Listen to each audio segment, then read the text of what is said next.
gonna fold this one.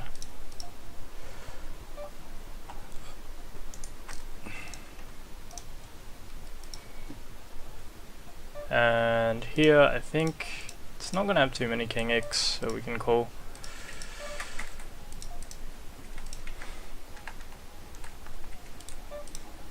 He does have it that time.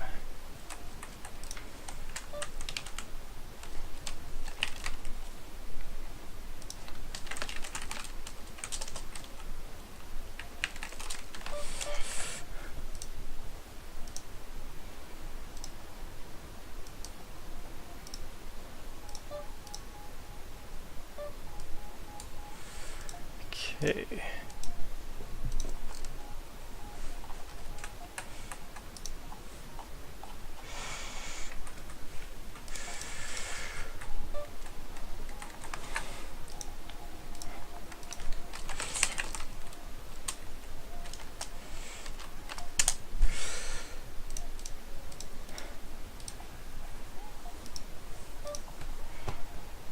And here, just gonna fold.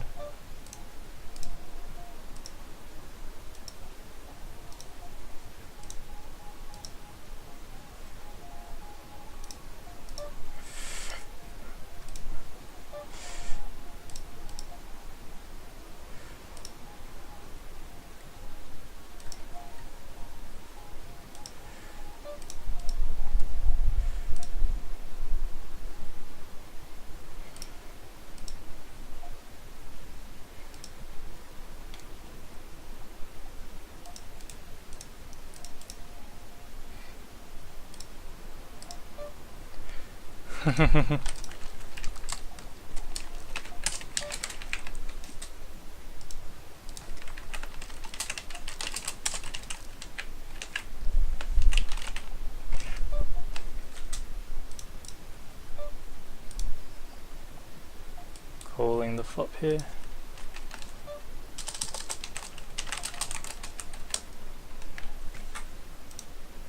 And gonna be betting small here. Turn, I'm just gonna fold when the flush draw comes.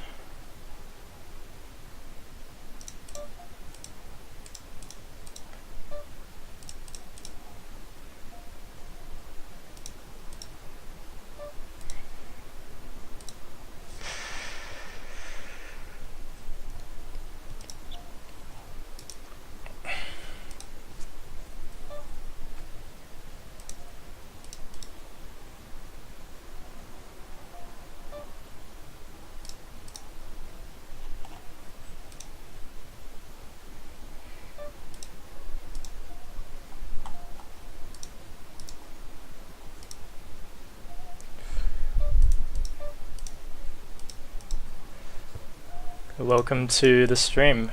If you're just checking in right now, been doing a bit of streaming the past few days, mostly playing 200NL zone.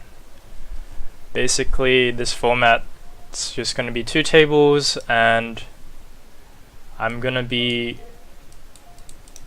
probably playing for either an hour or 2 hours depending on how I feel, and answering any questions you have.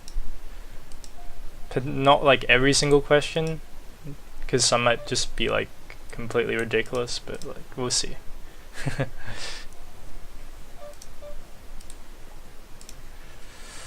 Shipping all in every hand is not a very good strategy, I'd say.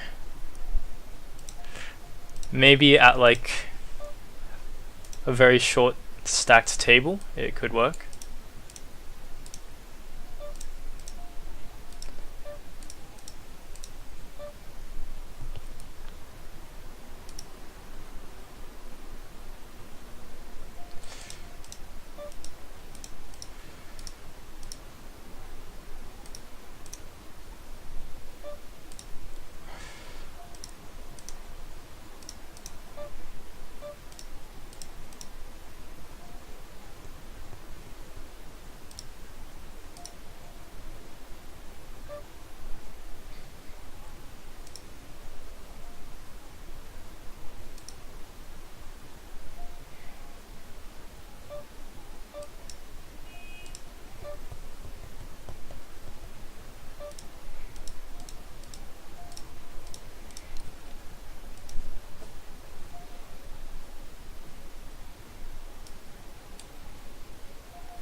Grind's going pretty well. I mean, just started today. Yesterday I made like 3 buy-ins on stream, so that was pretty fun. Played another session afterwards, but pretty much broke even though. And past week has been pretty good.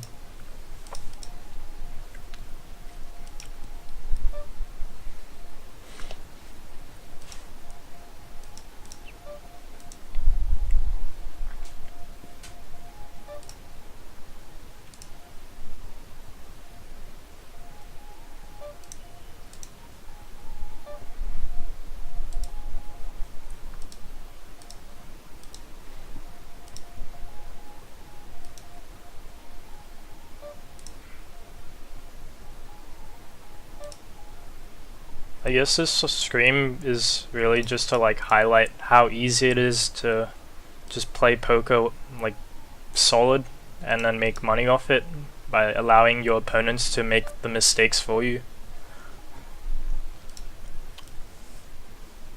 Don't really need to do anything particularly fancy to win. But do need to like know what your ranges should look like in different situations.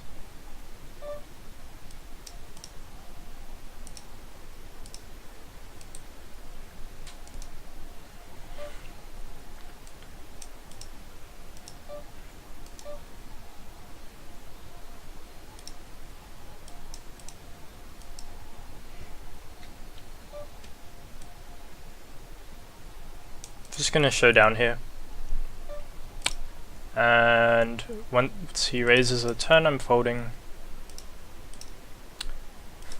If you donate a buy-in every time I go all in, then sure. Although I don't think I even have a donation button set up, so can get you a Bitcoin address.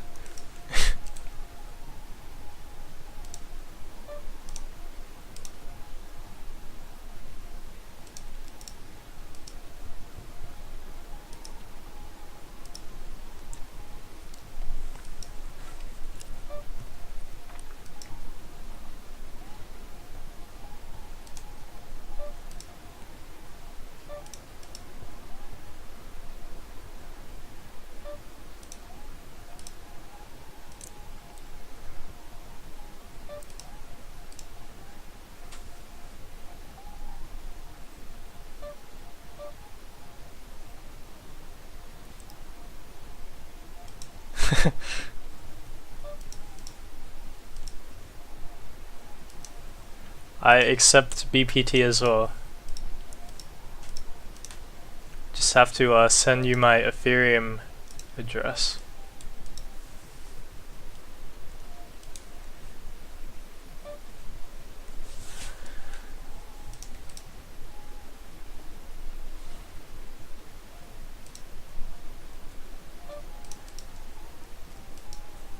Seriously, if you got some spare ERC20 tokens, I would take them.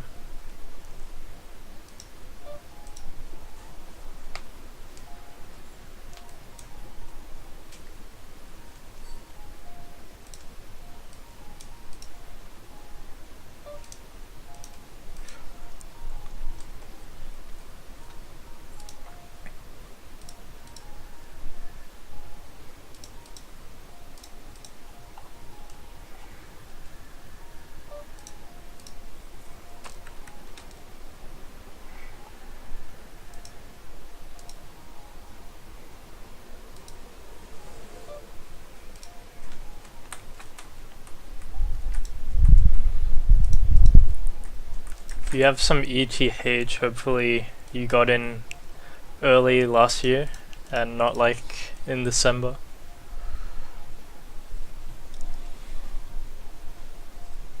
Market's actually starting to recover a bit now, which is nice.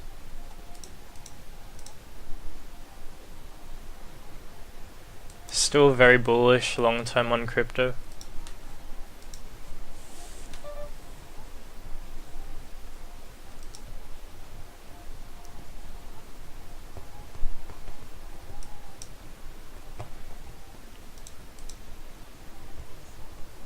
think everyone kind of got a bit scared to start buying more once Bitcoin reached like 6k, because everyone was like, oh, it's going to like 1k.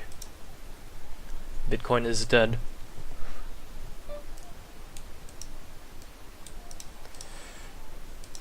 Just gonna bet the flop here for protection.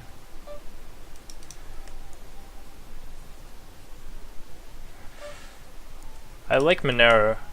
It's a good privacy coin.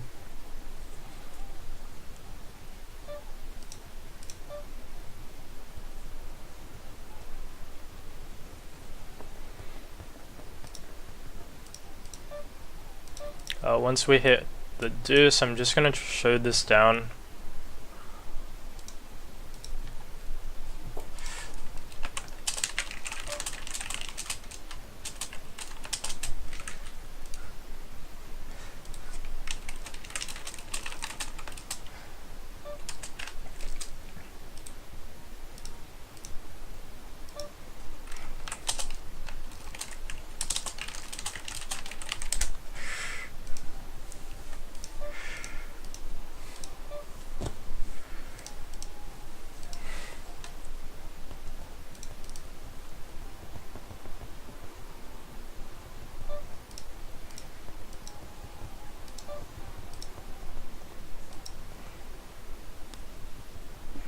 $100 to $1 million. Maybe I should cash out of the poker site right now and just buy more crypto.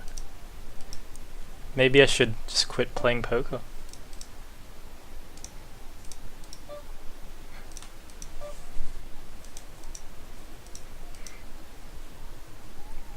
But no, this site's pretty cool. They let you cash out in crypto. So a lot of my winnings will be going to Bitcoin.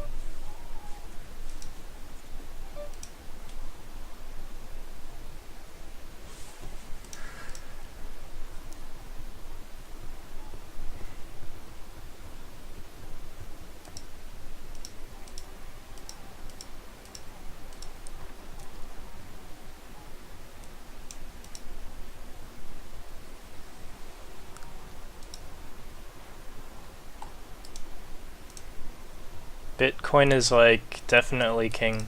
So I don't know about Ethereum, but like sure it's like big, but like realistically in a bull market, Bitcoin will moon a bit more. And then you just switch your Bitcoin for Ethereum and then switch it back. Classic trading.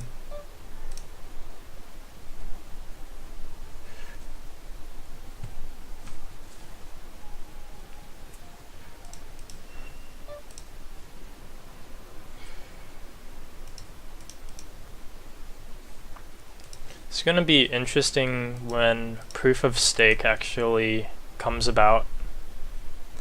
That could change things a lot.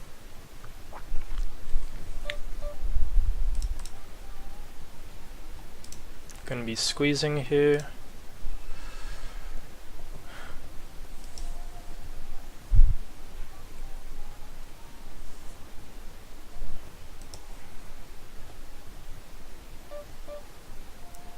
And just folding here.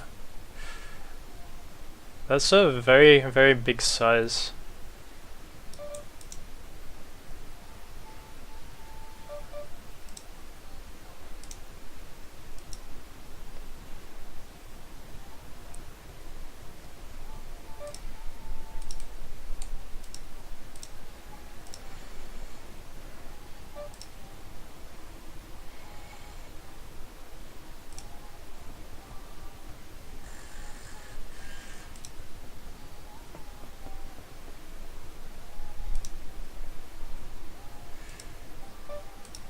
This hand's just a fold. Just plays like really, really poorly when you have multiple people in the pot, even though you have better odds.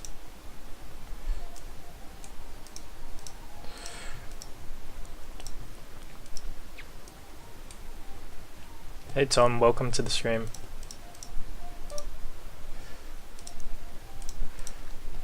Trading wise, I've been taking less trades, playing a bit more poker. I'm still trading a lot in Forex, but less Bitcoin trades. I missed out on a few. I'm actually not German, I'm Australian. It might sound like I'm Austrian, but Australian. I have a few people I know that are German though.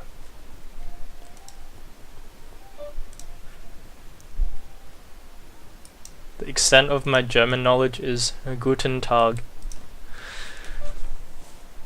It's a nice river, or it could be a bad river, depending on what he had.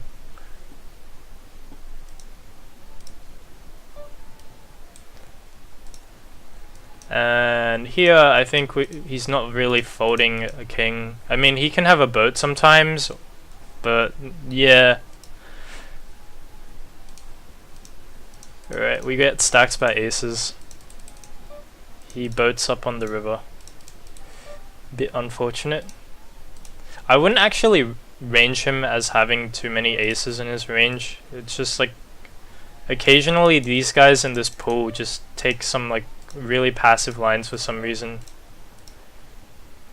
Okay, gonna be raising the flush draw.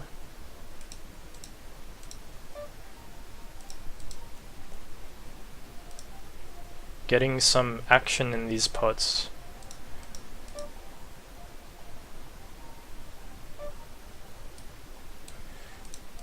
So going for the 4-bet here.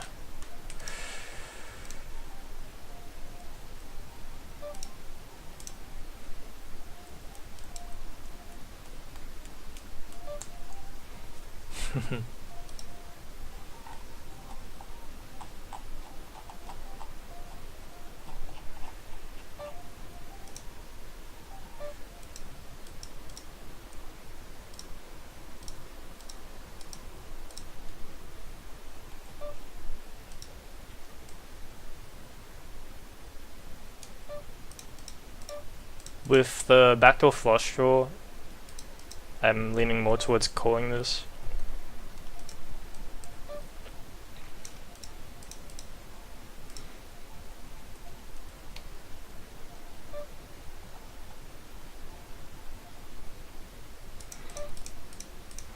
Gonna go for the check raise bluff here.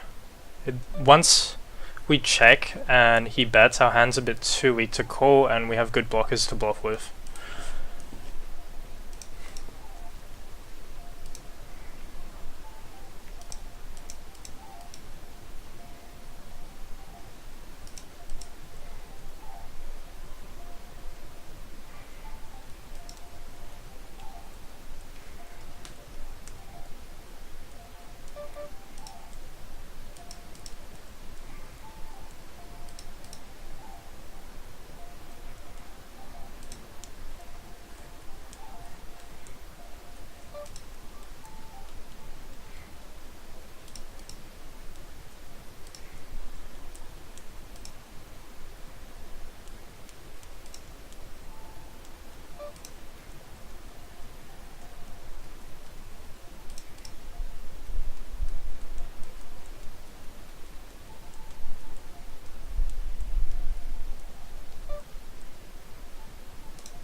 Face a weird lead.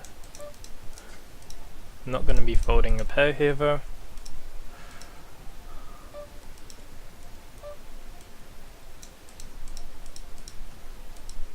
The queen doesn't really change anything. There's still so many potential draws on the board.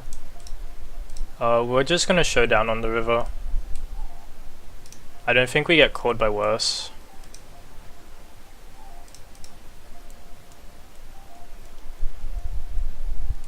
And just folding to the 3-bet here.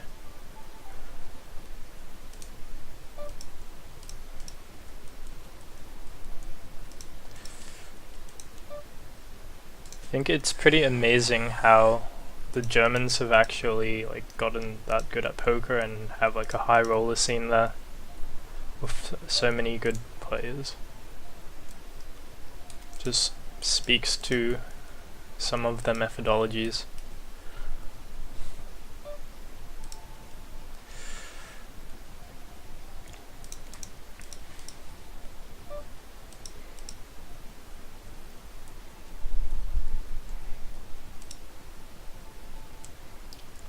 make the nuts on the river. I'm just gonna jam here because I don't expect him to fold an 8. He can also have some flushes. We'd unblock all the Jack X of diamond combinations.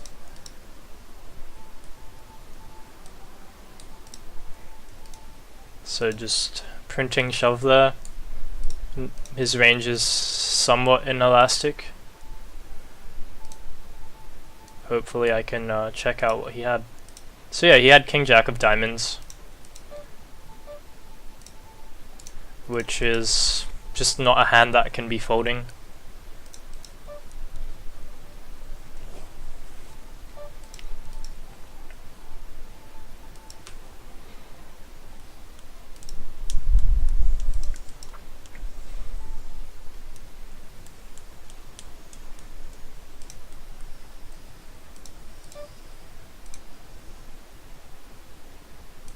Deep stack, I'm not going to be using this as a raise versus limp. I'm going to be using a bit more equity.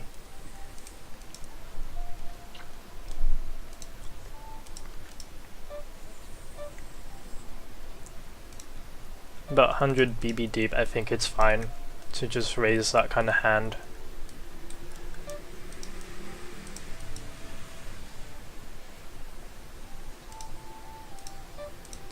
Ideally, you would probably use a random number generator and then raise it, let's say, like 50% of the time, and then check it the other 50%, but right now I'm not gonna bother using our RNG.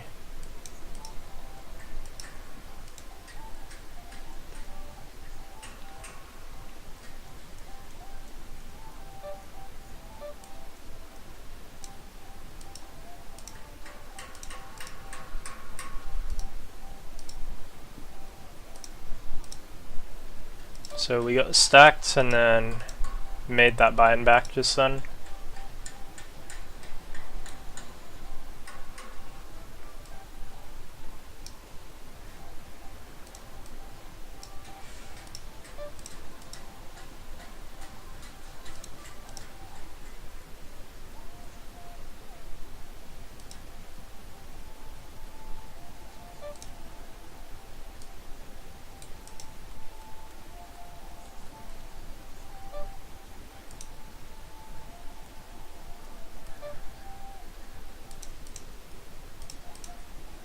This is generally a mixed strategy, but I think betting 1/3 is just better in a vacuum.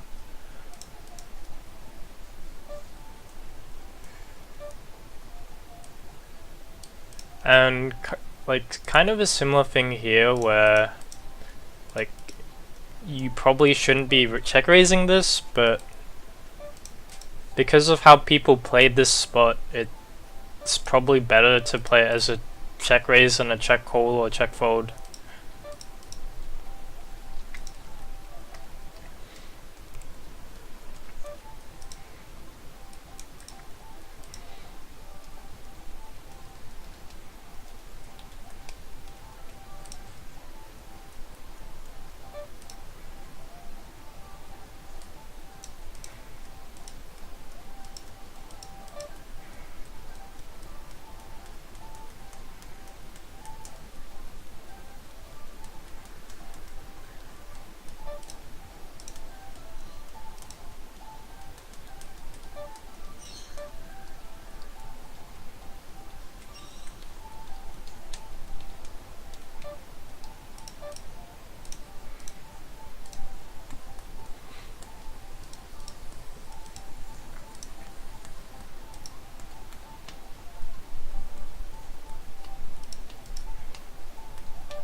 Just gonna be calling here. Sand plays pretty well.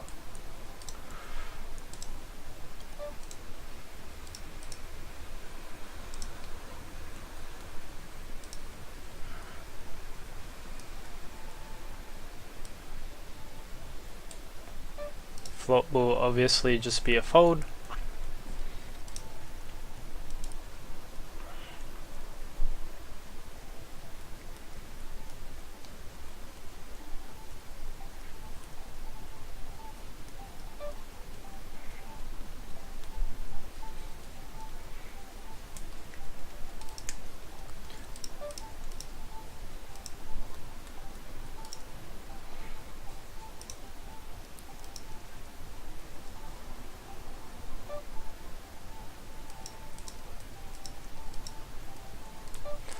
I wonder which shitcoin I should actually buy with my winnings from poker right now. It's just so many to choose from.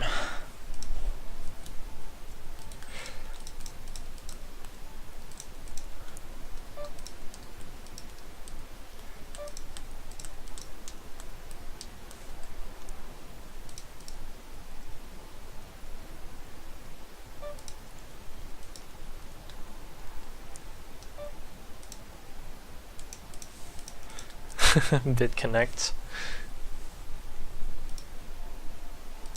Verge is a very high quality shitcoin.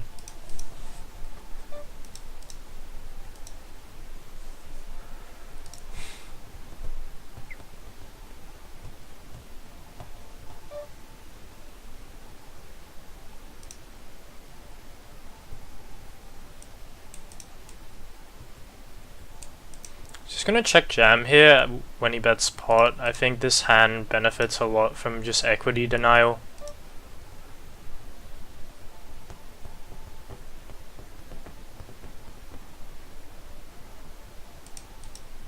Plus, he's a bit shorter stacked, which makes it better. Gonna be calling the flop. There's not gonna be many 9x in his range.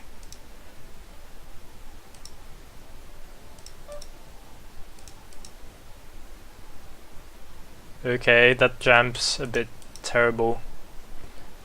Like, I would just check fold every time when the king comes, cause you're pretty much dead. Got a bit lucky there with him having a 9 and us hitting the Jin card on the turn. Sometimes you just run good and then they spew to you. I think like his line is completely fine, although I probably wouldn't check raise.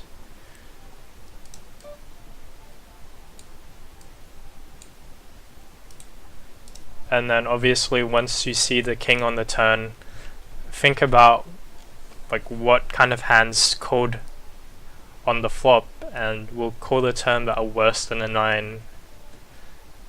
And I think most people are gonna fold any hands like aces, so just doesn't really make any sense.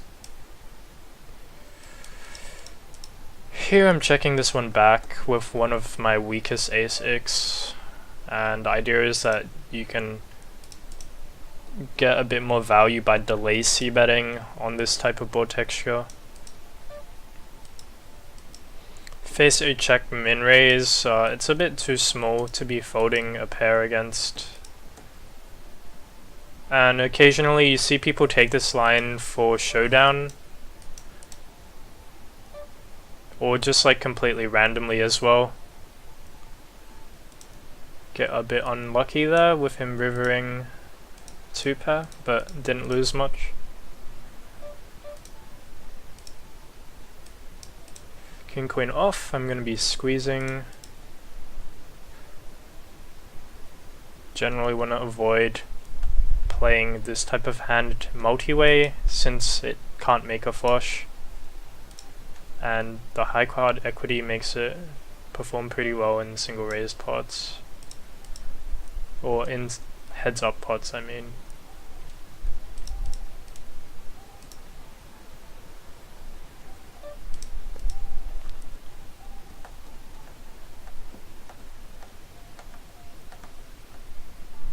The dynamic here with this guy being deep stacked makes it a bit awkward for me to like squeeze, but like now once this guy calls, it's just a very clear squeeze. And we want to pick a larger sizing since there's more dead money in the pot.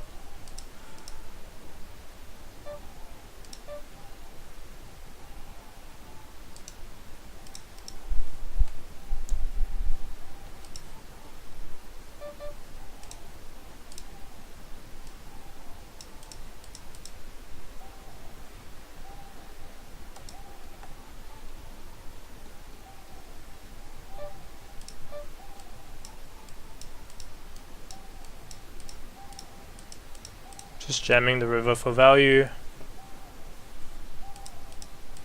I mean, you could also try and bet smaller, but can induce a call when you shove. King Jack here, playing as a check call.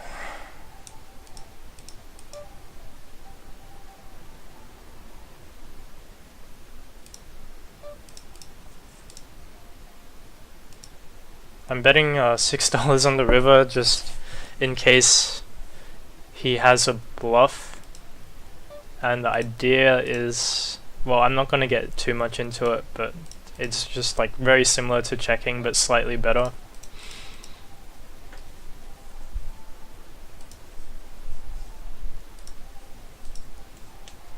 So I'm going to reset my stack here back to 200. Just don't want to be playing 250 BB deep.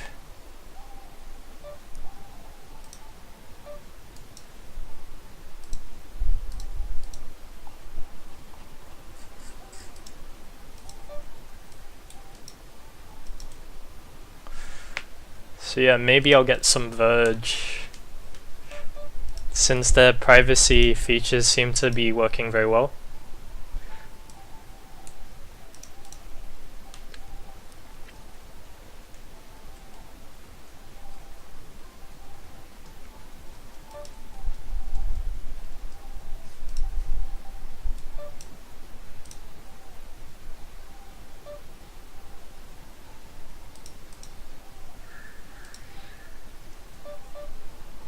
Perfect turn card to barrel on to fold out some of those overpairs that are now under cards to the king. Plus the flush draw also got there, so it's less likely that we're bluffing, and he probably knows that, which makes it a good bluff spot.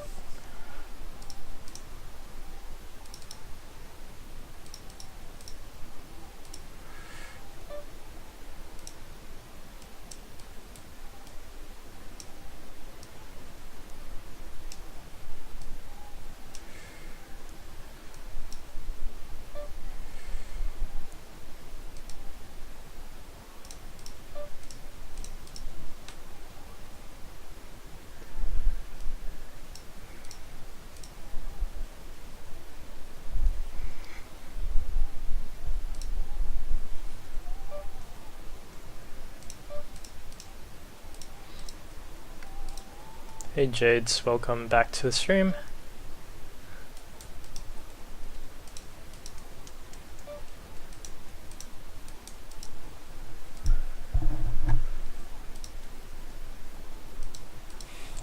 Bit of action today. Like got stacked earlier and then had a nice run back up. And then I just reset my stack. And kings on both tables. Let's see if we get any action. So we get a caller.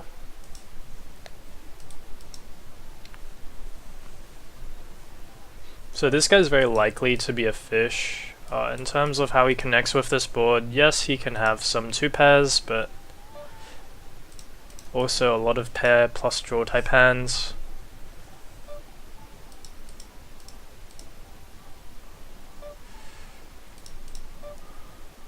So just want to go for some value.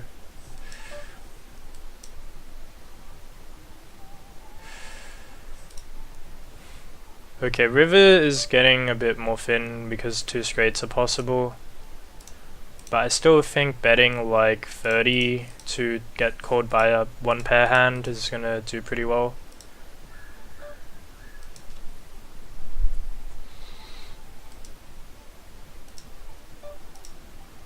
Of course you can also check back, but in general when you think someone's gonna be a recreational player, you should just not be afraid to bet thin for value. And since they're not usually going to be bluff raising you.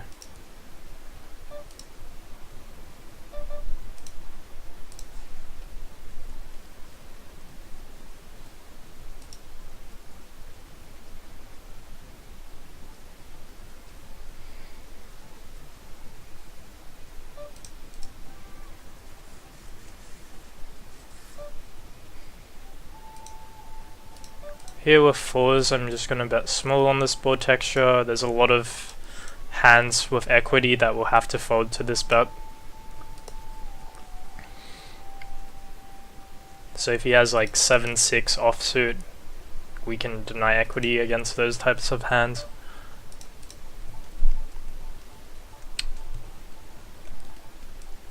Yeah, good to hear. Good to hear that you're getting better.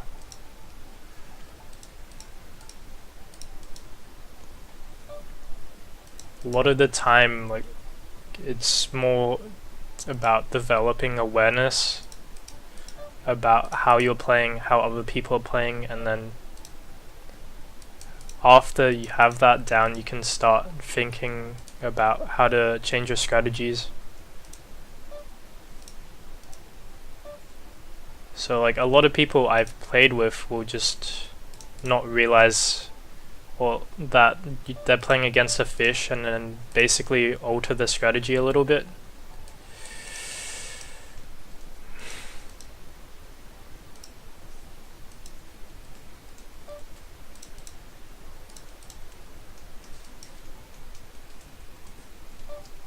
So yeah, really good barrel with this turn card. If he calls, I'm probably giving up because I think the turn gets overfolded. So I wouldn't try to force a triple barrel there with that hand. I don't think there should be any like estimates. It really depends on what kind of bet sizings you're using. So if you use a small bet sizing, your frequency will be higher, and if you use a large bet sizing, then obviously you can't see bet as much with a large sizing, so your frequency will go down. So ultimately it's more about how your strategy looks as a whole. So if you're betting like 3/4 pot, for example, on every flop and that's your only sizing, you're going to be c-betting something like 35 to 45% because you don't have too many board textures where you can bet that often on. But if you're betting like a 1/4 pot on every single flop, then you could probably c-bet like 80% of your range. Out of position, generally you'll be c-betting way less than in position, and that's just because you need to protect your checking range. And if you c-bet too much, your checking range will just lose a lot of money.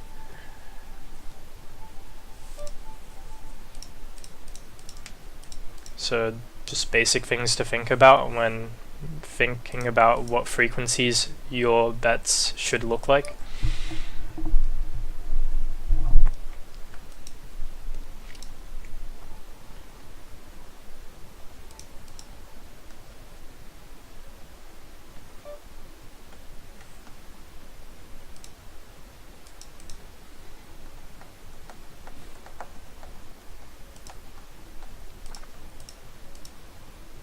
Out of position is, yeah, when you're first to act on each straight.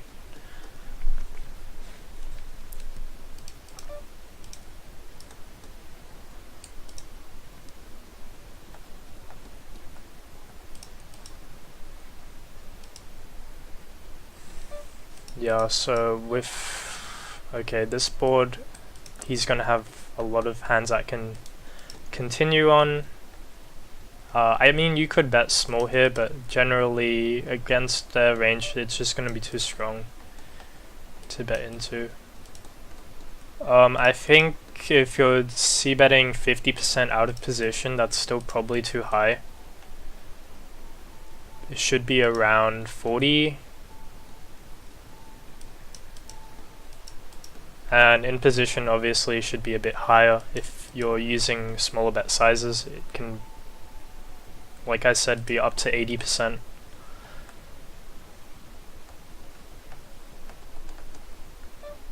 I personally probably have around 75% c-bet in position, and then something like 40, like between 35 and 40.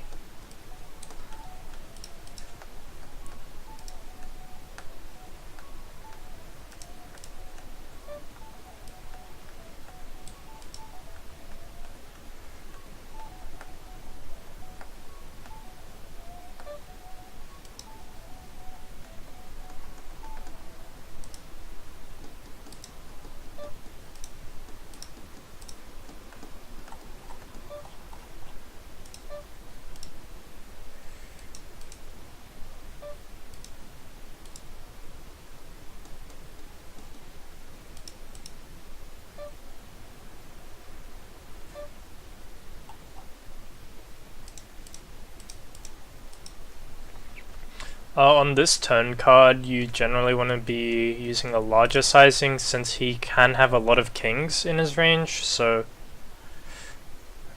you're basically going to polarize a lot more.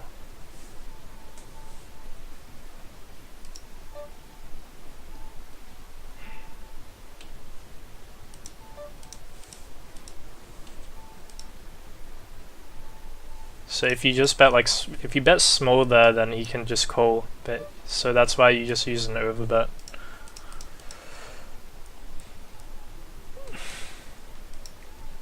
I mean, it's okay with like Queen 10 if he calls since you have pretty decent equity, but just like in general, when someone checks on a paired board like that, they're not going to have very many Jack X as a default, which means their range is capped, which means large bet sizings are preferable.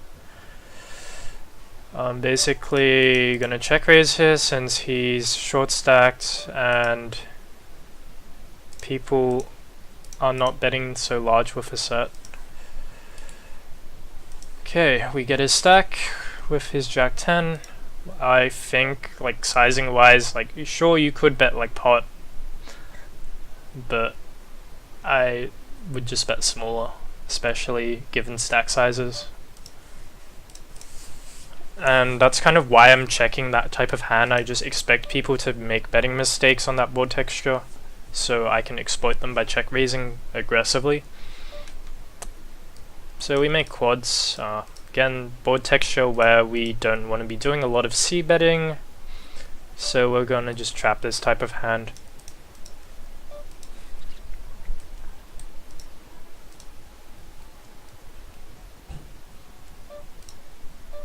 I'm not gonna have too many Jack X in my range.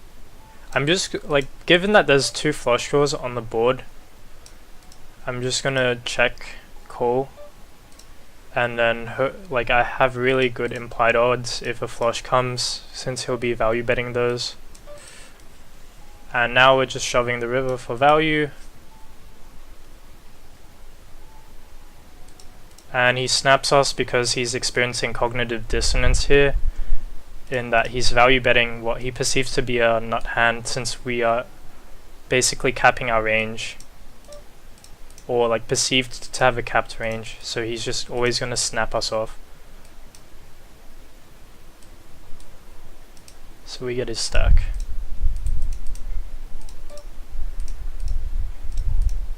Let's actually have a look at what he had. So this is just, wait, no, he doesn't know where he called us with a pair of fives. Yeah, so he had the nut flush here. Generally when you get check raised on the river, you need to reevaluate the strength of your hand here. I would actually fold the nut flush facing a check shove, just because we don't dominate any value hands in their range.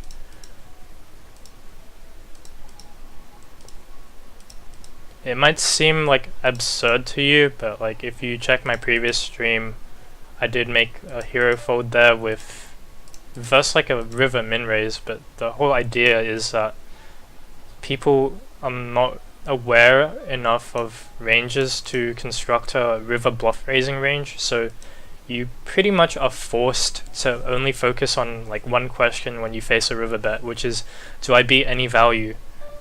And if you don't beat any value, then you just need to fold.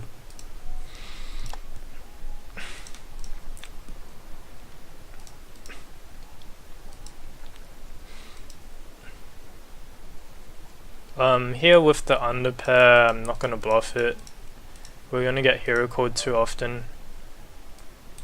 With fives, I'm just folding with such a large lead on the turn.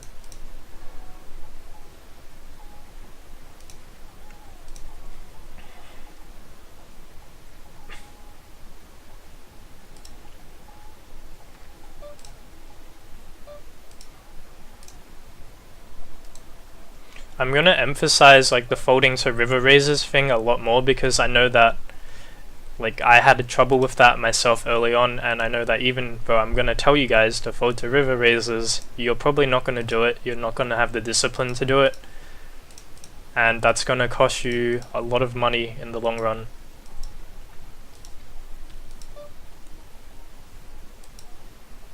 So just really want to emphasize folding to river raises.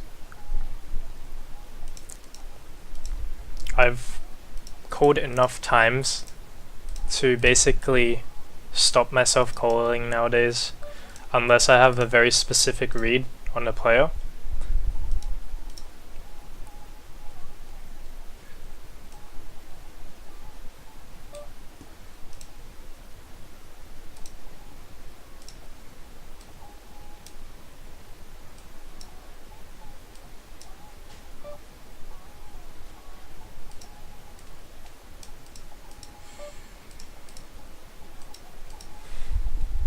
Technically, you could barrel this. I'm just gonna bet small on the river to fold out some ace-high flush draws. Like a very small part of his range.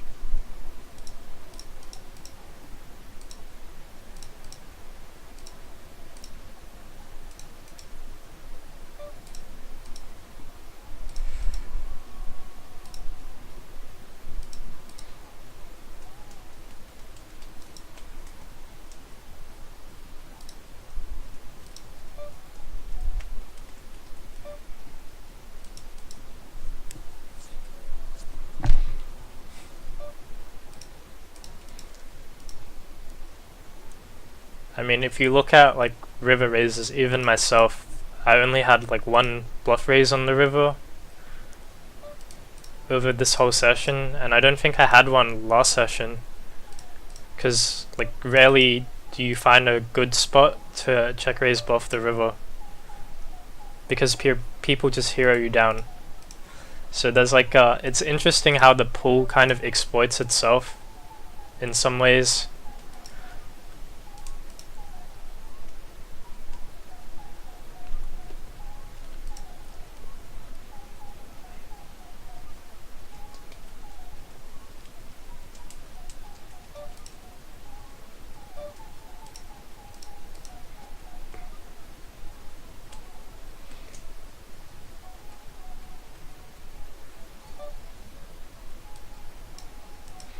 And I mean, like, the premise behind like folding to that river raise is like pretty simple. You start off with the idea that people in general don't value bet thin enough on the river, and what that means is you're no longer incentivized to bluff raise since the range is more polarized than it should be. So the type of hands that are folding are either bluffs, which are already like low in number, and the type of hands that people find really difficult to fold are also in that range, so you just don't want to challenge someone's discipline.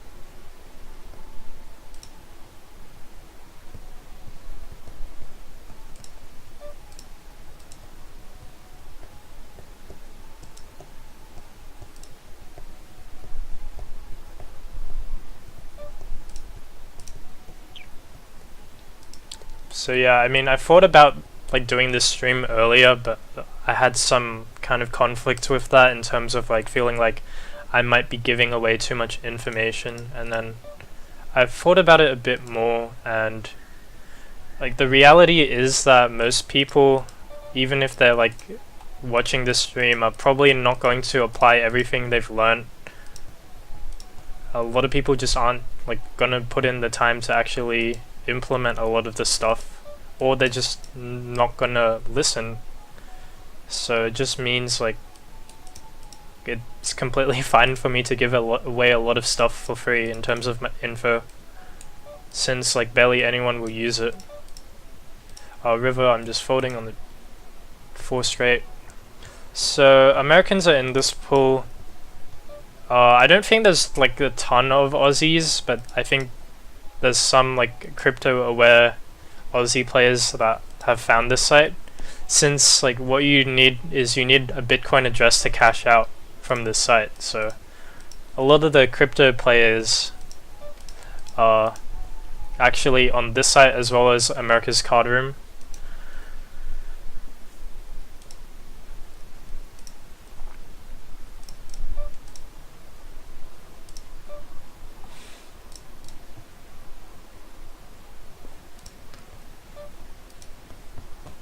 But yeah, overall this site's pretty good. I like the software on Stars like a ton better, but if I wanted to make money, I wouldn't be playing on Stars. I would probably pick a softer site or focus on a site that has decent rakeback if you're one of the high volume players. So like ACR, I know people make like a few K per month just off rakeback, but they play like 50-60 hours and their win rate is like 1 or 2 BB per 100.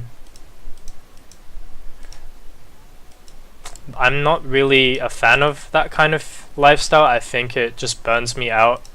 If I play more than even like 30 hours a week, it can get pretty tough in terms of like how I feel energetically. Plus I want to spend my time on other stuff, so I try to maximize my win rate a bit more and then lower the volume. So yeah, I cash out in crypto when I play on this site.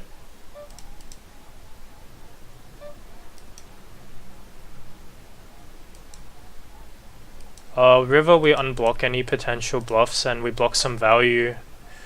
Bit unfortunate that he decided to double barrel the ace-6, which I think occurs at a very low frequency.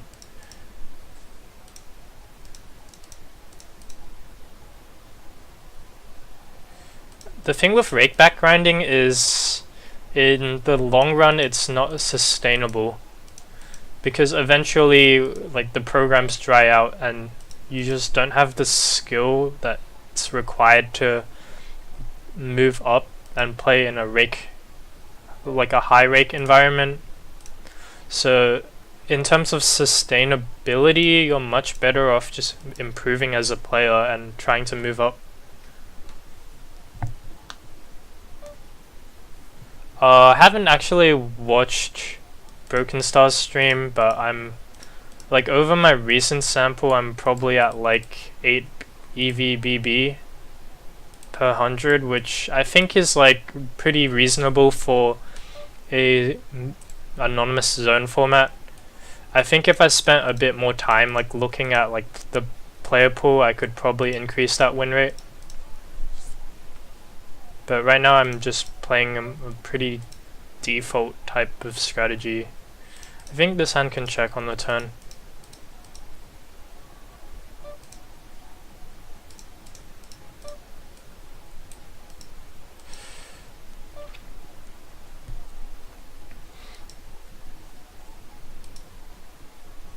So like 80k hands.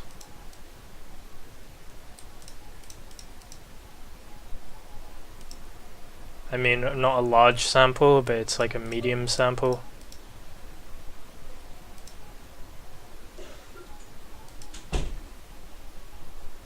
The problem is sometimes you like miss some of the hands because the converter is like disgusting. Like getting hand histories off this side is just so annoying.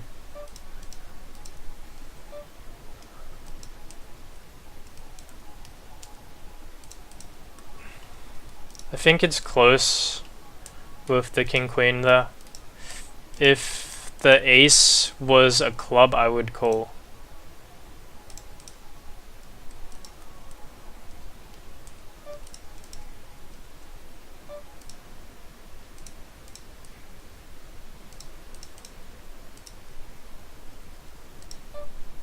But yeah, haven't watched Broken Stars.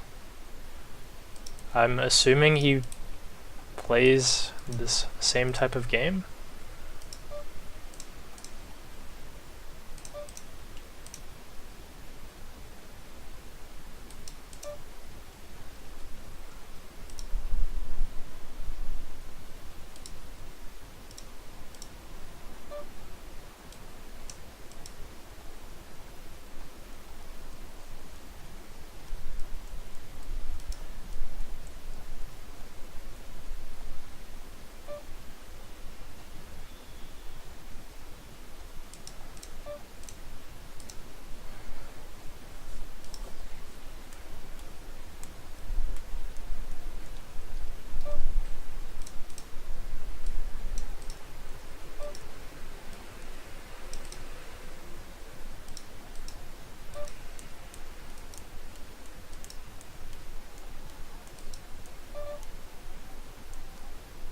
think I'm gonna call here. Mainly there was a timing tell that I noticed, and I think he's gonna be value betting a bit more thin there, so don't think we can fold kings. When I don't stream, I play like 4 to 6 tables, so I play the extra 2 on ignition and then I add some ACR tables.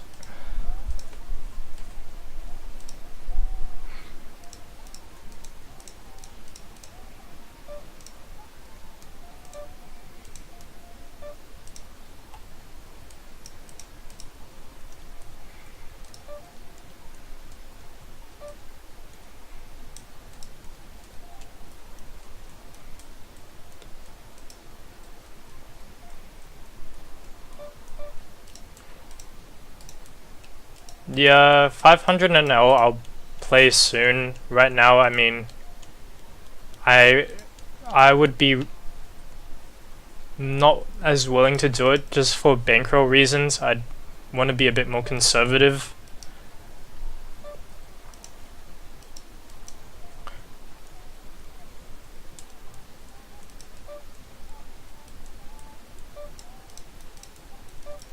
But I think I'd do like reasonably well in those games.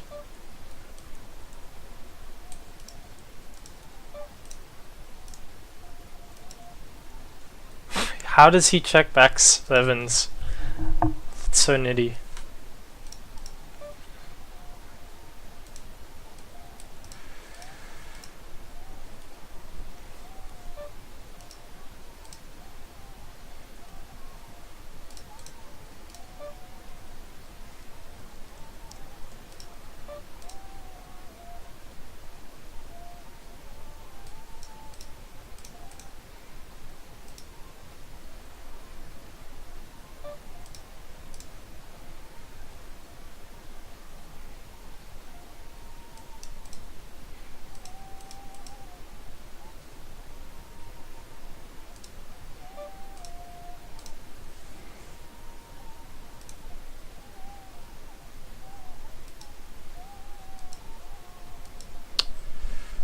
Here I'm basically picking a sizing to exploit his range.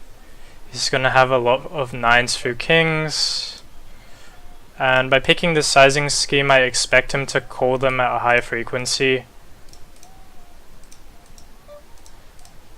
So I bet small on the flop, small on the turn, and then I used a 2/3 pot river bet, which kind of seems like it's perceived to be more bluff heavy because 2 flush draws missed.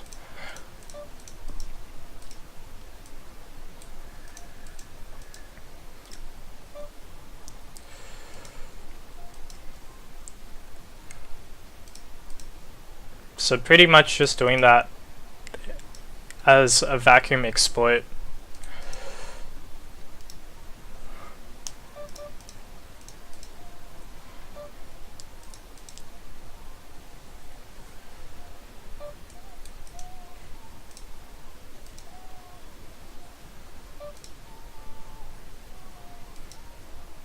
Plus with like the hand strength of our hand itself, it's gonna be difficult to get called by worse if we bet too large on the flop or the turn. So just like targeting a very specific part of his range.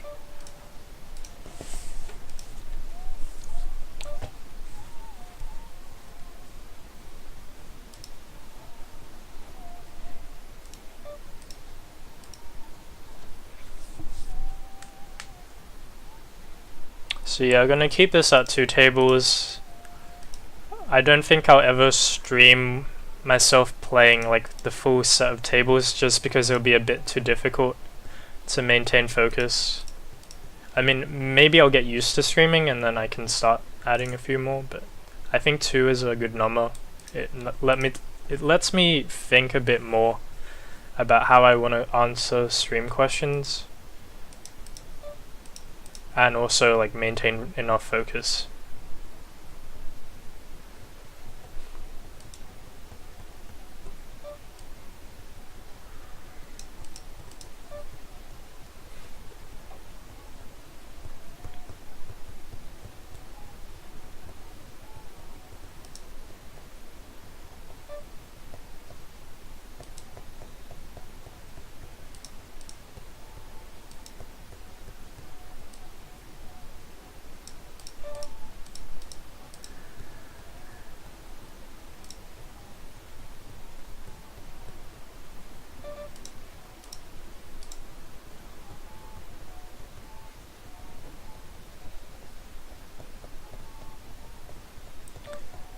I mean, I'm just starting streaming. I don't know if I want to continue doing it consistently, but probably at least like an hour a day as an average.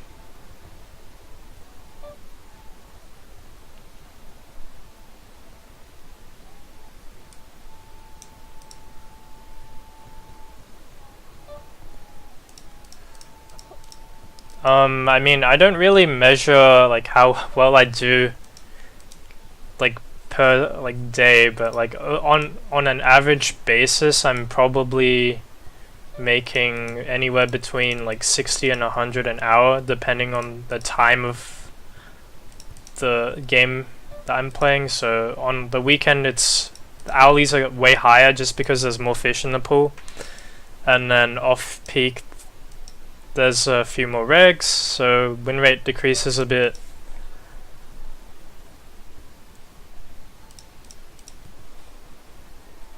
On ACR 200 and L.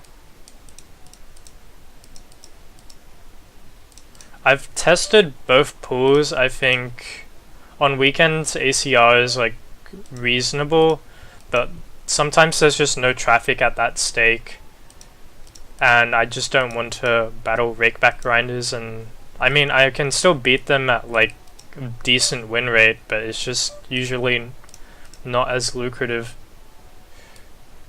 Here I'm gonna call. You want to keep the fish in the pot.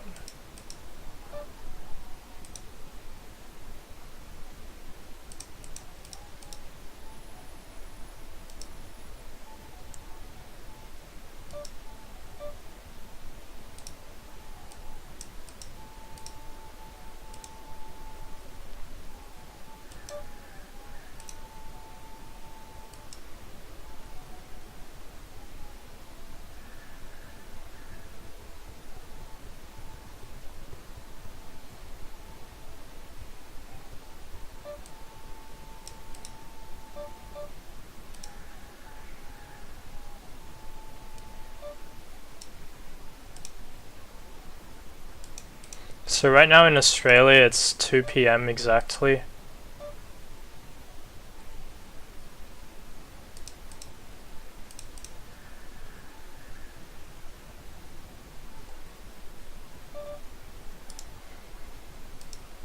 Just gonna bet large and target a queen.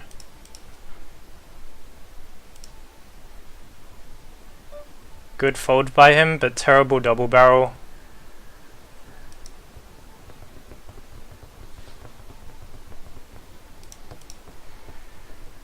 Look, I'm not a fan of like the whole botting situation. I think bots are really bad for poker games in general, so I'm quite against it. Like the whole point of poker for me is playing with other people, so I would rather just have a bit more of a human interaction with people than playing against a GTO bot or something. So I would never try to create a bot or anything like that to play for me.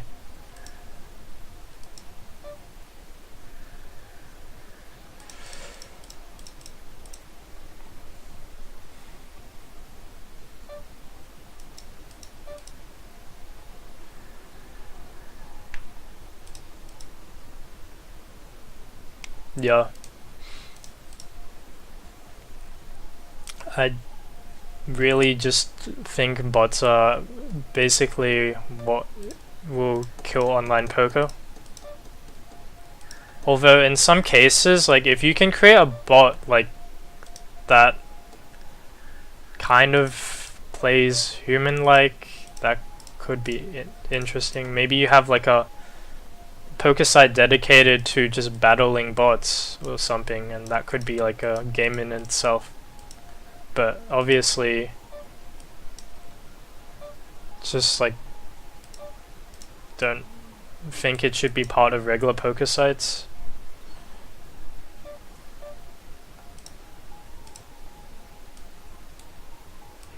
Wow, that's a large bet. Like in theory, this is probably one of my check raise bluffs. I'm just gonna fold here. I just don't want to be bluffing into that kind of range.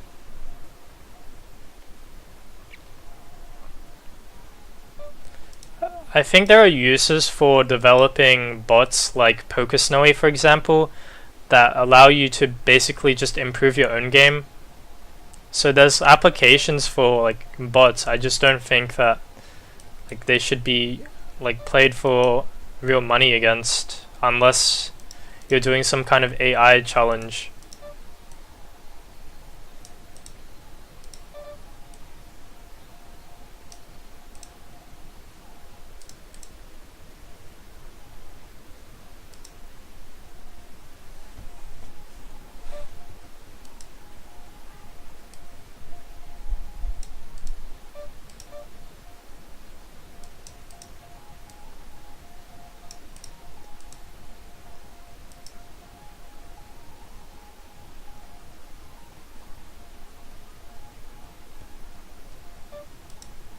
Just folding the river here.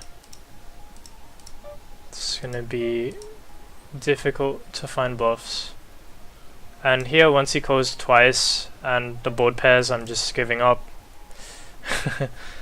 Save some money against quads.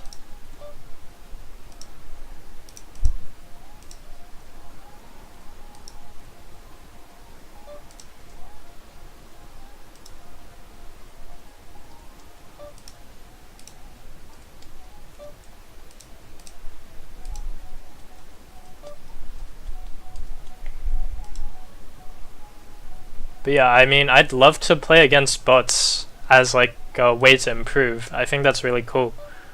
That's probably one of the most efficient ways that you could actually improve as a player, is if you just played a bot and then the bot literally told you what you did wrong. And I mean, Snowy kind of does that, but Snowy itself has like PokerSnowy, if you guys haven't heard of it, is like an AI like machine learning neural network bot or something.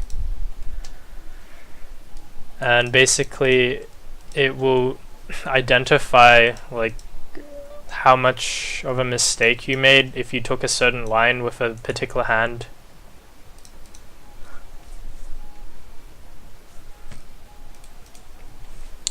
And I think that's pretty cool.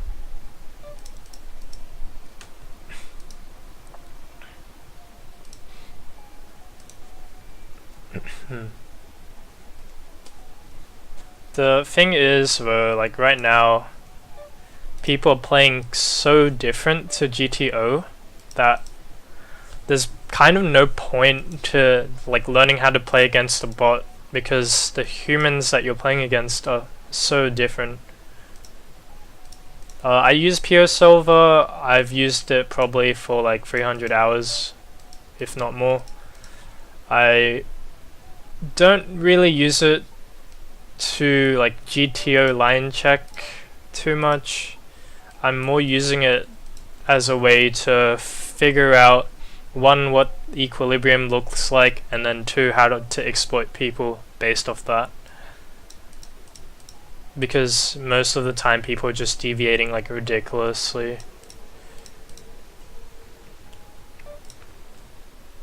Very fortunate turn for him. So yeah, node locking.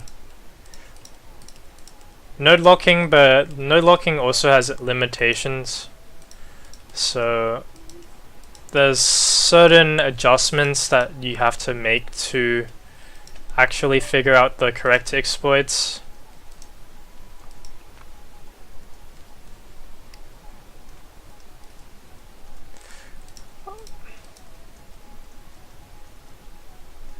What is poker to me? Well, basically I finished my university degree like last year and graduated, and now I'm choosing to play poker as an alternative to getting employed, just because I find it way more enjoyable.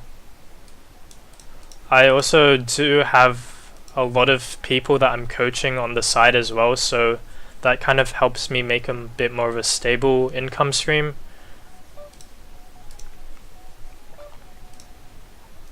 But yeah, I take the game quite seriously.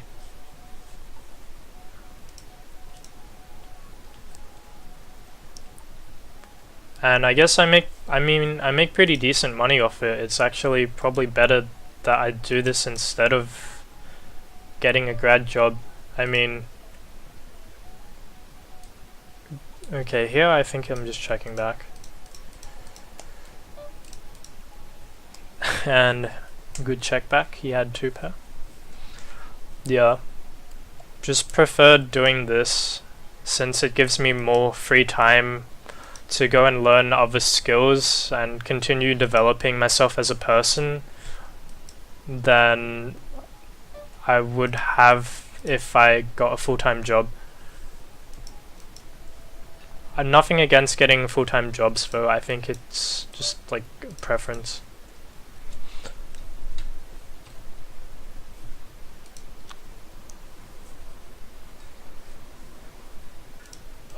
Per day I try to get at least 4 hours in of play.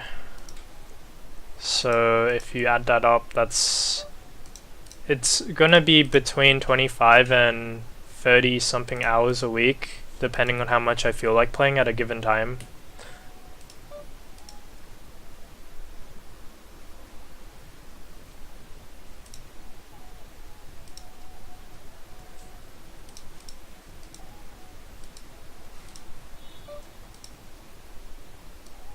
Flop, just calling. I don't think raising achieves much. Especially when this guy donks for such a large sizing.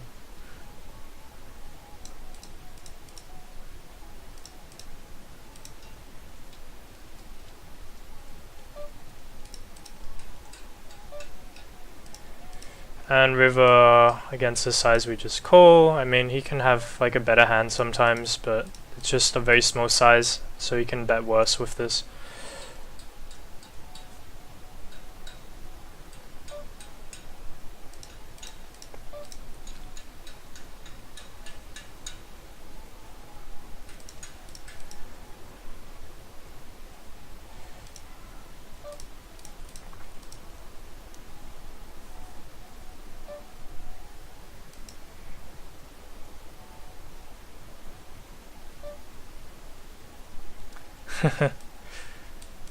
Well, I mean, like, getting to a consistent state is difficult because you're assuming that your play never improves. So, like, you're also assuming that you don't tilt. So I think right now I'm at a point where I can remain a lot more consistent than I used to be. So that kind of alters a few things, but like definitely before when I had downswings I'd probably have a lower win rate because, well, downswings affects everyone. Like when you lose like 10 buy-ins in a row, it can just hurt and you can play worse and you can chase your losses, but a lot of it is developing that mental discipline to basically allow yourself to remain consistent and make a lot of money. This is my favorite board. I've studied this one very well.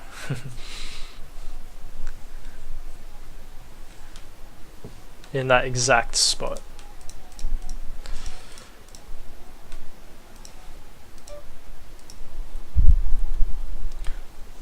So yeah, I think like depending on what stakes you play and how many hands you play and what time you play, like you can, I think what's achievable for most people is like anywhere between 30 and 50 an hour if they're playing like 100 NL for example.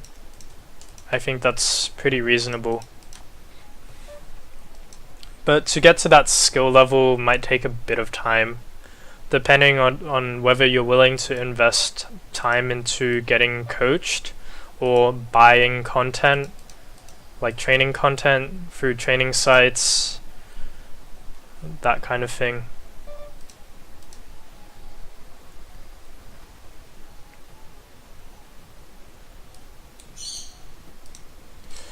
Check raising the turn here. I don't think I want to bluff this river though. I was planning to bluff on a blank since I blocked Queen 10 and 10-8. but I don't like bluffing this river because it's going to be hard for him to fold.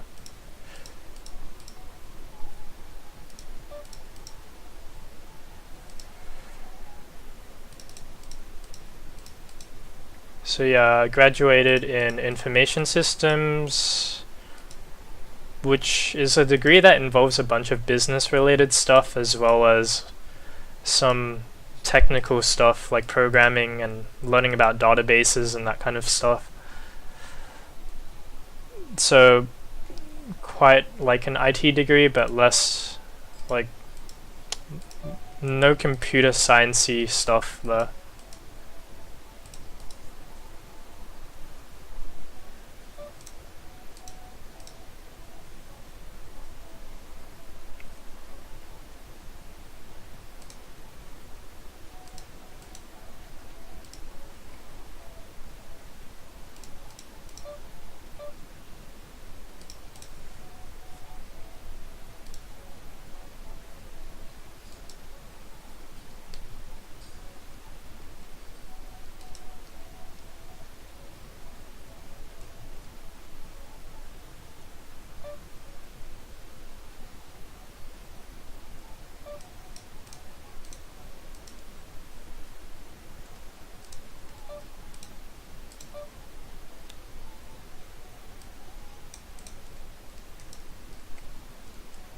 Just betting small here since he'll have a bunch of a6 in his range, and I can get value from those if he decided not to barrel them.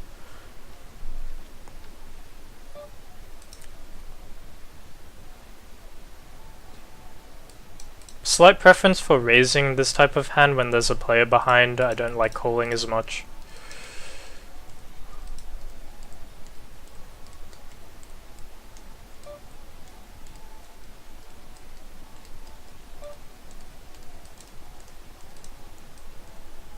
And this is a pretty small raise sizing, so we just call.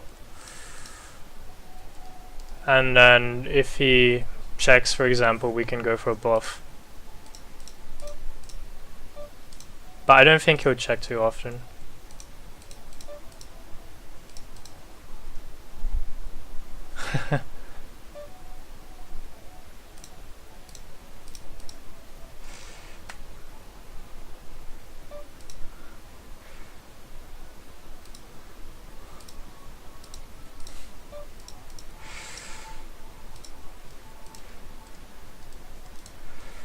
Yeah, Kong, I'd be down to do a private sweat session of some sort for a bit of a fee.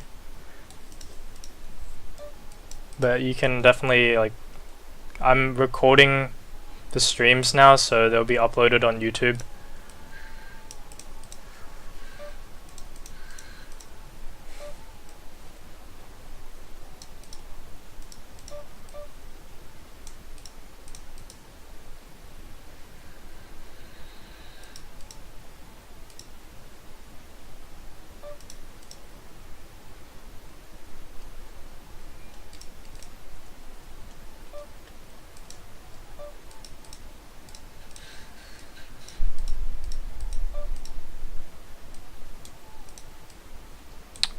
I think exploitatively his range is really inelastic here. We also want to just jam some of these types of hands, since I don't think people bluff this spot enough anyway.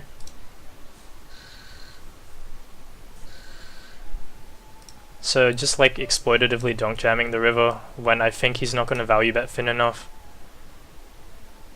On the turn, I'm going to be overbetting when the board pairs, since I want to polarize my range a lot.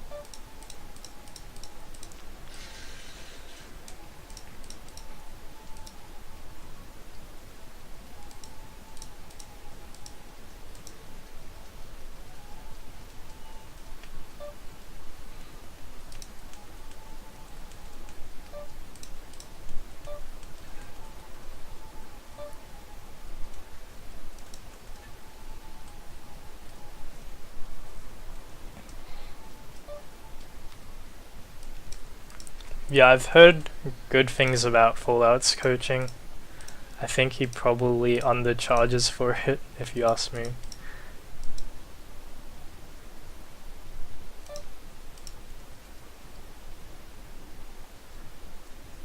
liking a check raise here when we have a lot of deuce-6 in our range and we block some top pair combinations.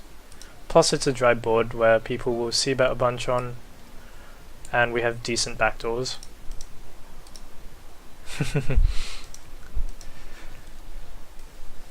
Yeah, I'm not gonna get him to start charging more.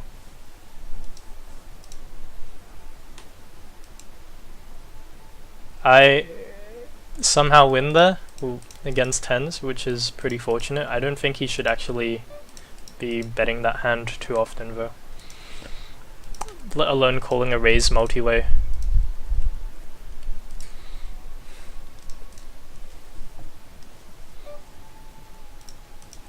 Folding king 4 suited.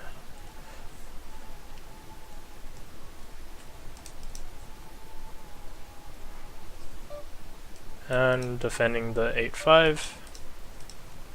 Just gonna just make it into the calling range.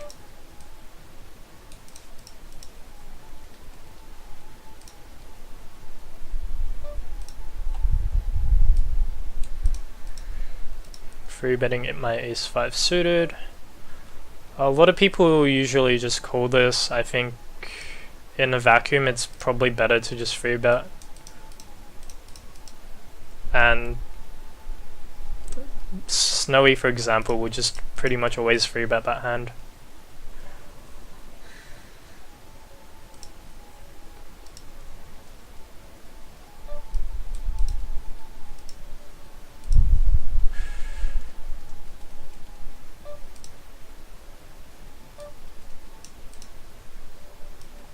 This is a board where people tend to c-bet too much. You could actually raise this hand, but like I don't mind just stationing since people don't really play this spot correctly at all.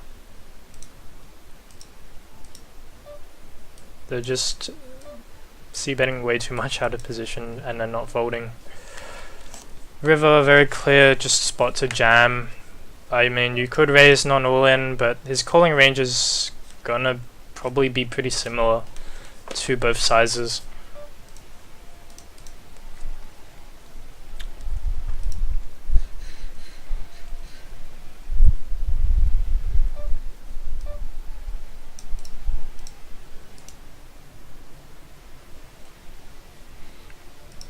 So as you guys might have noticed, I sit out whenever I hit 200-ish big blinds and I reset the table. This is just so I can play my game, which is centered around 100 big blinds. So I've sat out like a few times this session. Haven't checked my results, but I'm probably up at least like 4 buy-ins. So pretty decent session. Can have a quick check at the end.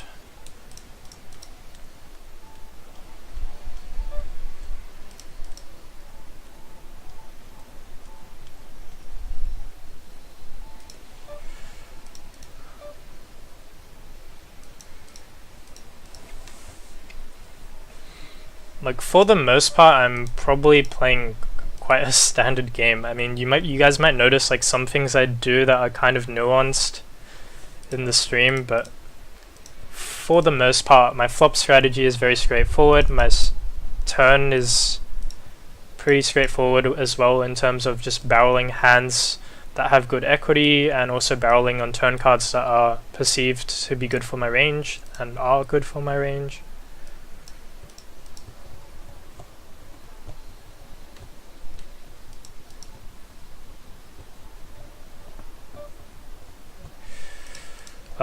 The range polarization thing depends a lot on how ranges look. So like it's not necessarily true that you just want to bet like large just because you have a strong range and you can polarize. Sometimes it just makes sense to bet large for other reasons like equity denial.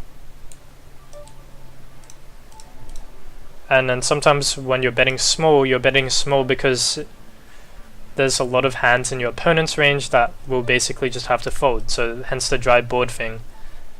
But now when you bet small, you can get more value with your hands and you can bet thinner because they have to call a lot wider. So that's kind of why sizings would change on different board textures. But ultimately, you kind of need to do your research to figure that out. Queen 7 is going to be a fold. Depends how much time you're spending per day working on your game. Like, as an example, I had a coaching for profits student who basically started playing like 5NL, and within like three months ish, he was playing 25NL and making something like 20 an hour. But like to get to the next stage would require a bit more work, and like he was probably spending quite a bit of time working on his game.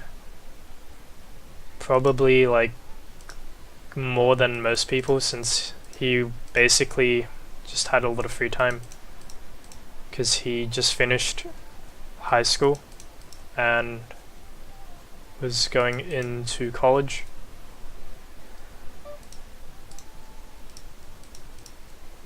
So getting to like the $30 mark can, like if you're dedicated, less than 6 months with the right type of coaching and the right amount of study and play.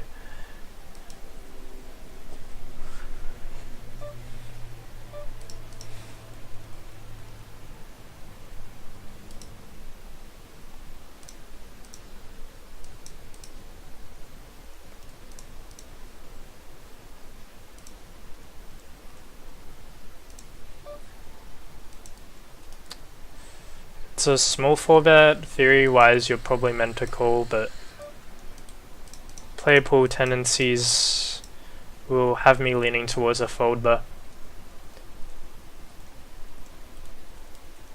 I'm located in Sydney, so not the capital, which is Canberra, by the way, but one of the largest cities in Australia.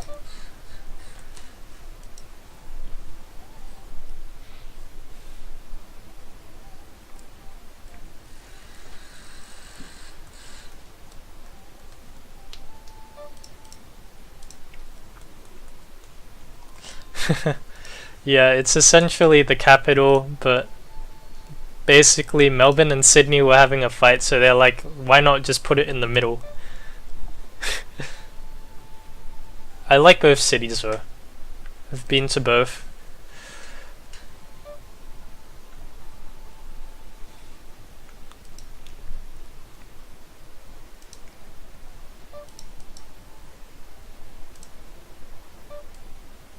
Canberra actually is kind of boring, to be honest.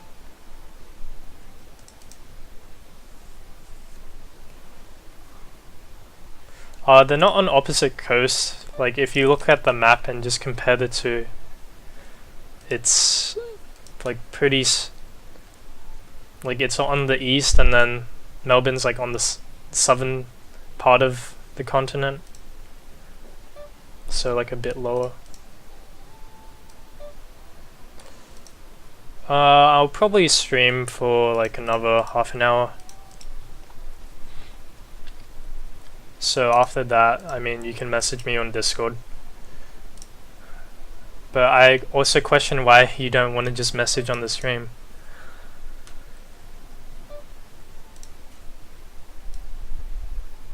Checking back here with the backdoor flush draw.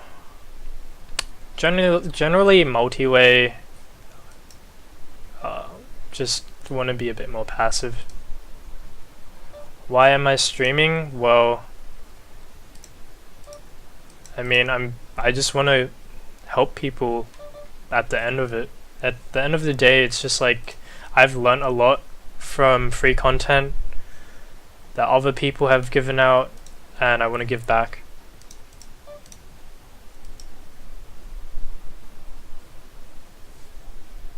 It's okay, I understand if there's a privacy concern.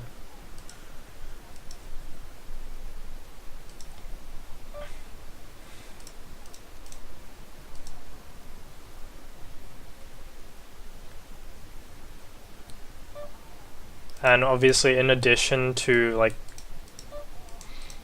that kind of pursuit, it's just fun to interact with people while you're streaming and playing poker, which is something I enjoy. Sometimes I guess it can get a bit boring. Well, not boring, but like more like not so active. Here, just going for check raise. I want to just deny equity.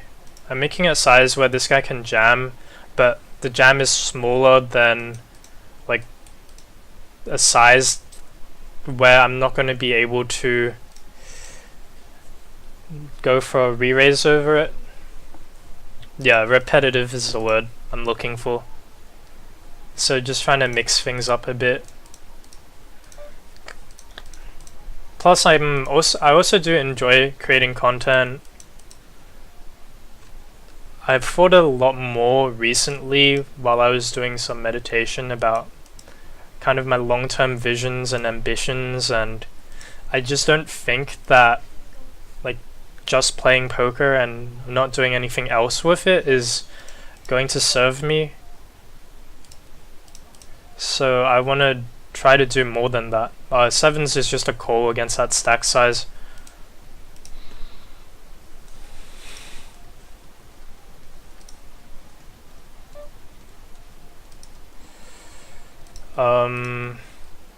Not sure.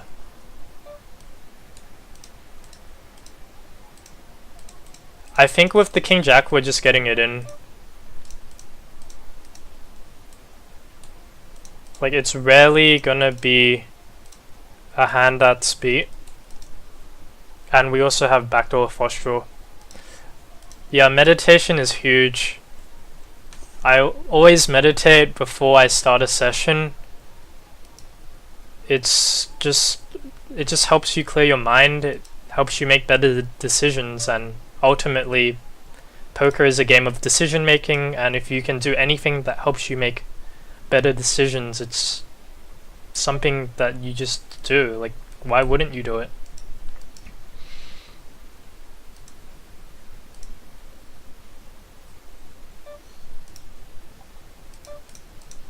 And yeah, I just meditate by myself. I don't think meditation is like that much of something that's like non-conventional or non-mainstream anymore. I think it's starting to pick up a bit more because people just are starting to realize the benefits of it.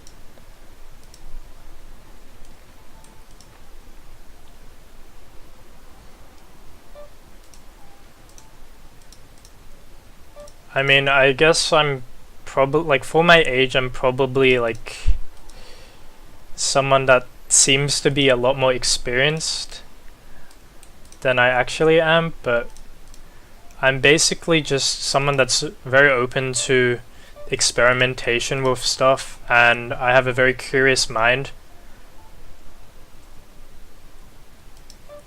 So it kind of just leads me to look at a lot of different stuff.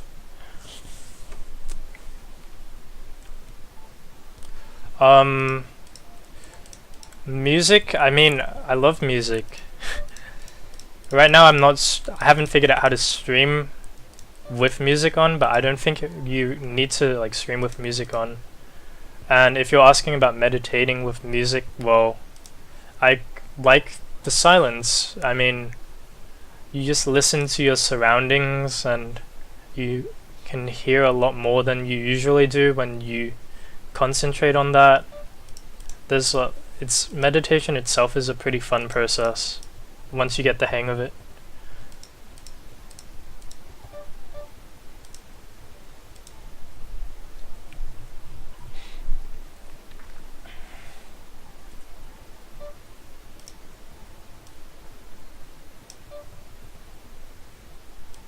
I think this is a bit too thin.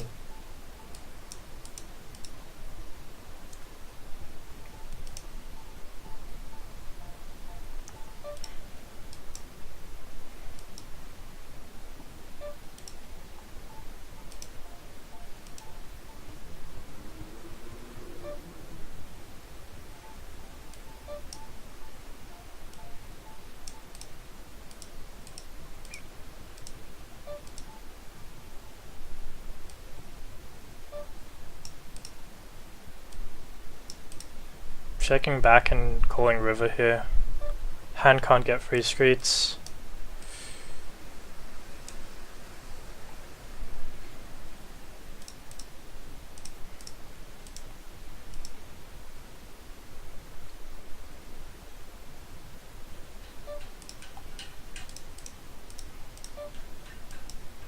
Don't think I want to be bluffing on this river.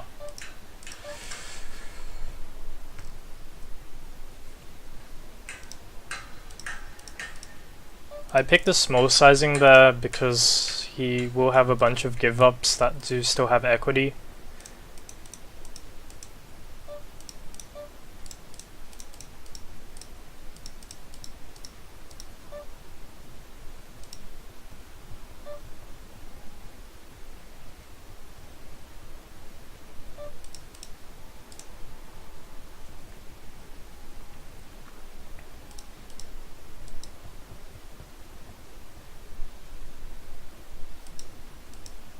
So yeah, back to music. Actually, I've been playing piano for what, like over 10 years?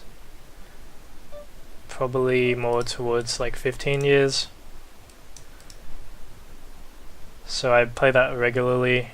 I learn new music pieces, so it's something I enjoy. It's another activity that I have outside of poker.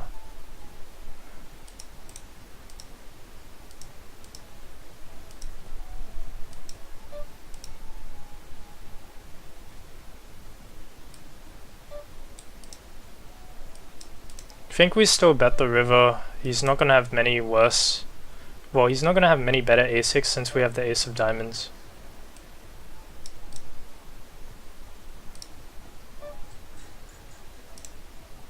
When he checks twice, I'm gonna be betting the river for value, targeting like on the pairs 4x.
He makes it really small here, which is generally not a good idea.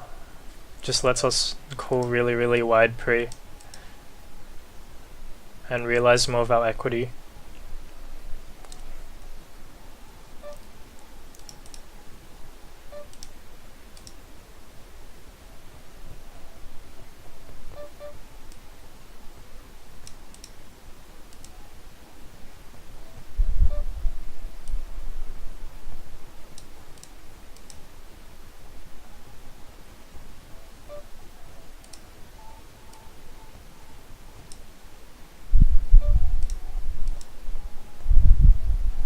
Just betting half pot here, trying to get called by an ace.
Ace King, UDG versus small blind, I'm gonna be flatting some of my offsuit combinations since this hand is not as great to 4-bet and get it in with.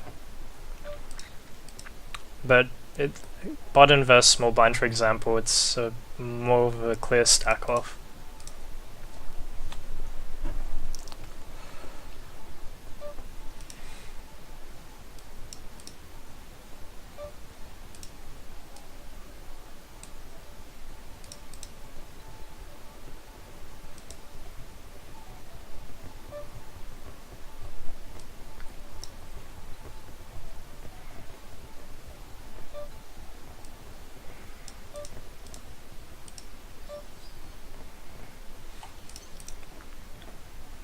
And just checking back.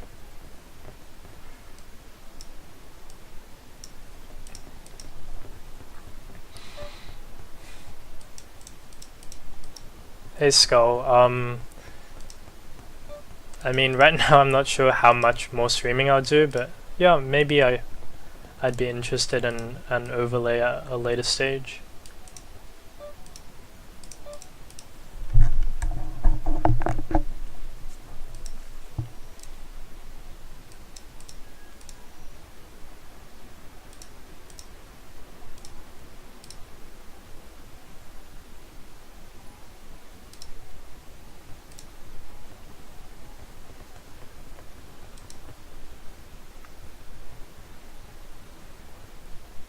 Yep, that'd be cool.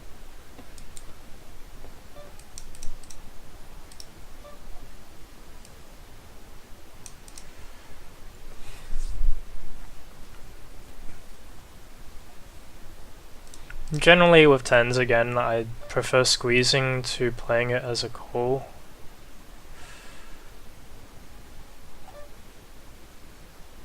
Here we don't mind actually just getting it in with this hand since it has really decent equity. And we can deny this guy's equity, so he might have a pretty strong hand.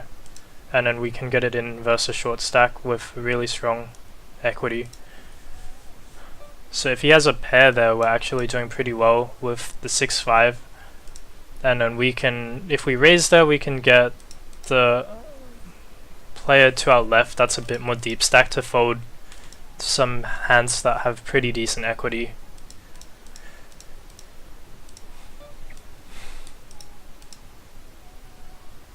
Just showing down here. Don't think we get called by worse.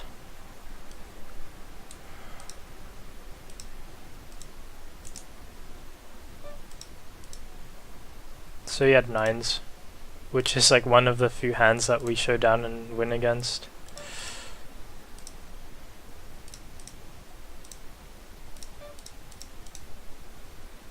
Against this sizing, Jack 10 will be a call. There's some turn cards that this hand will be able to continue calling down on, and it can make the nuts on some runouts as well.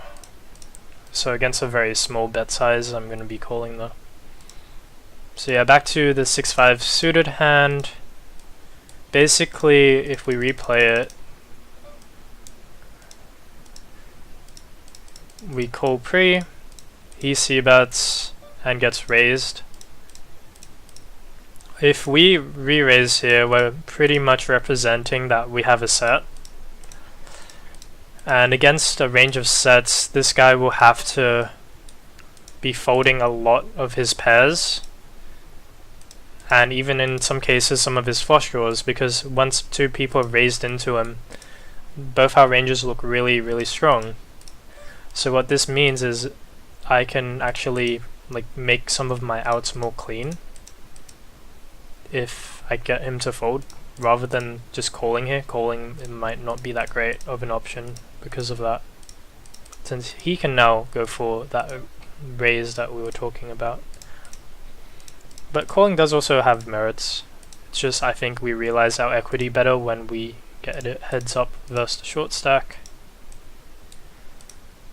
And of course, like, we have a pair, we have a flush draw, and we have a few backdoor straight draws, and we ended up hitting one of them. So overall, hand worked out pretty well.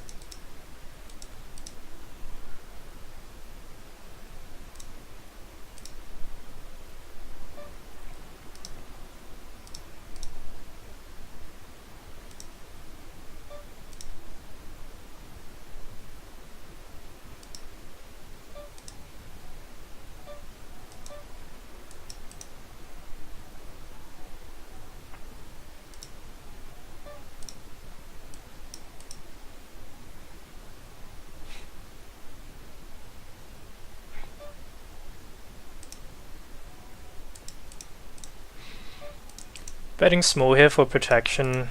There's still many overcards possible, and a flush draw is now possible as well. So we can get some value from that.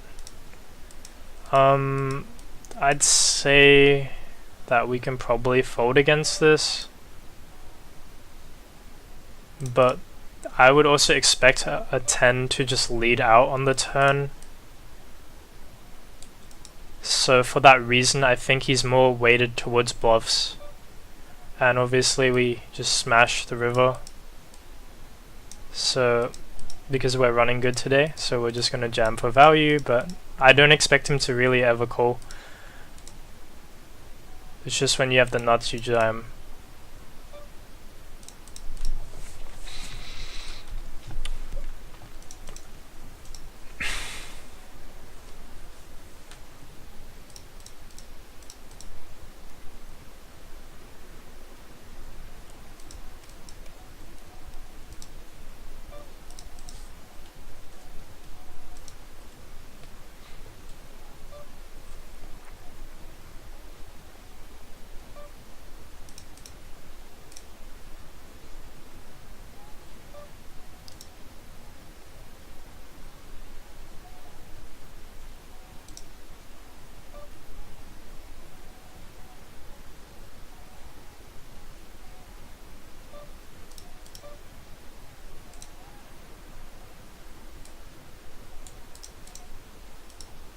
Against a short stack, I'm just going to free bet get it in, since he only has 20 big blinds.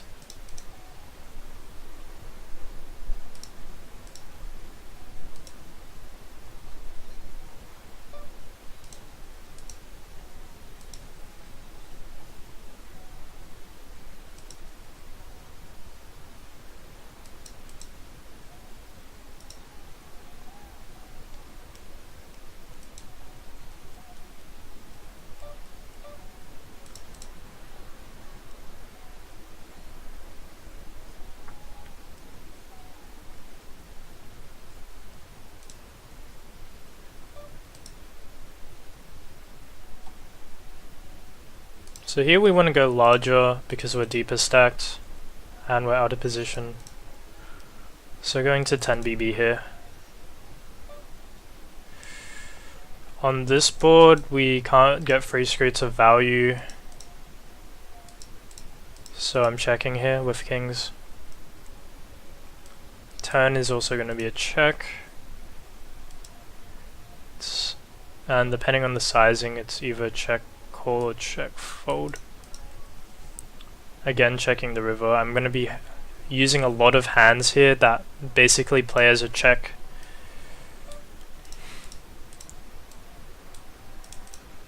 Since we will need to be somewhat more polarized when we're deep stacked.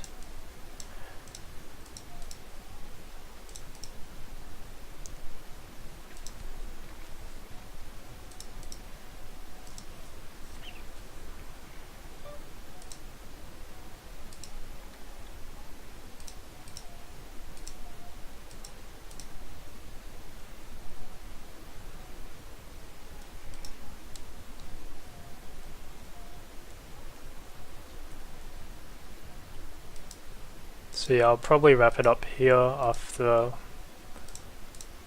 we reach the big blind.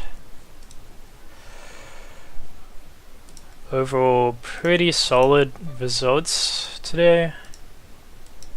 Haven't checked yet. Let's see, so made about 1k, which is pretty nice.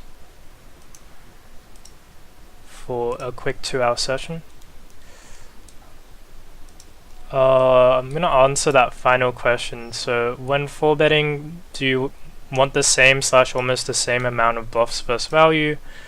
Well, you generally want to have more value than you do bluffs, since if you have around the same amount, they can jam, and a lot of the hands that are considered value might not be able to call a 5-bet shove. Assuming that you have some hands that are 4-betting for value but then folding to a jam. So anyway, I'm gonna close the stream now. Hope you guys enjoyed it.